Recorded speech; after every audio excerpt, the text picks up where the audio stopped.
இப்ப வீட்ல யாரும் இல்ல, டேப்லெட்டை போட்டுடலாம்.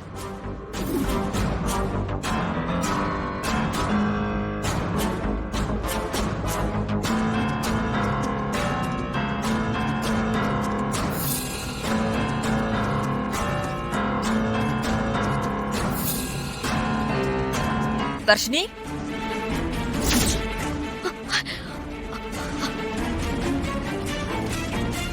வர்ஷினி, வர்ஷினி, வாமா. வர்ஷினி, நீ எப்ப வந்த?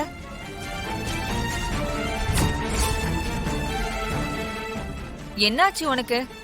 எப்ப வந்தேன்னு கேட்டா பதில் சொல்லாம இப்படி பேய் அறிஞ்ச மாதிரி முழிச்சிட்டு இருக்க? நீ எப்படி எல்லாம் இருக்க வேண்டியவ இங்க வந்து இப்படி உட்கார்ந்து வருத்தப்பட்டு இருக்க? எல்லாம் நான் பிறந்த நேரம், அதான் உனக்கு எதுவும் நல்லது நடக்க விடாம பண்ணுது. ஏமா எப்ப பார்த்தாலும் புலம்பிட்டே இருக்கேன்? ஆமா, புலமுன்னு எனக்கு நேத்தி கடன் பாரு. வர்ஷினி, அந்த வீட்டு ஆளுங்களை பாக்க பாக்க எனக்கு அப்படி பத்திக்கிட்டு வருது. நாம ஒண்ணு நினைச்சா அந்த தெய்வம் ஒண்ணு நினைக்குதுன்னு சொல்லுவாங்க. அதான் நம்ம விஷயத்துல நடக்குது போல. சரி விடு, நீ எதையும் நினைச்சு ஃபீல் பண்ணிட்டு இருக்காத. வா சாப்பிடுவா. மா, நான் ஃபீல் பண்ணவே இல்ல. நீ போறியா?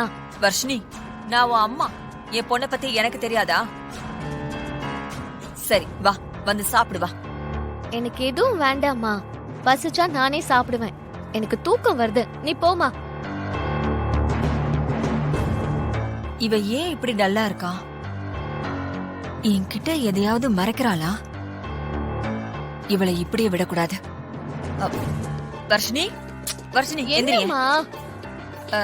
இந்த பரன்ல இருந்து ஒரு பாத்திரத்தை எடுத்து கொடுக்க சொல்லி உங்க அப்பா கிட்ட 2 நாளா கேட்டுட்டு இருக்கேன். அவர் செய்யவே இல்ல.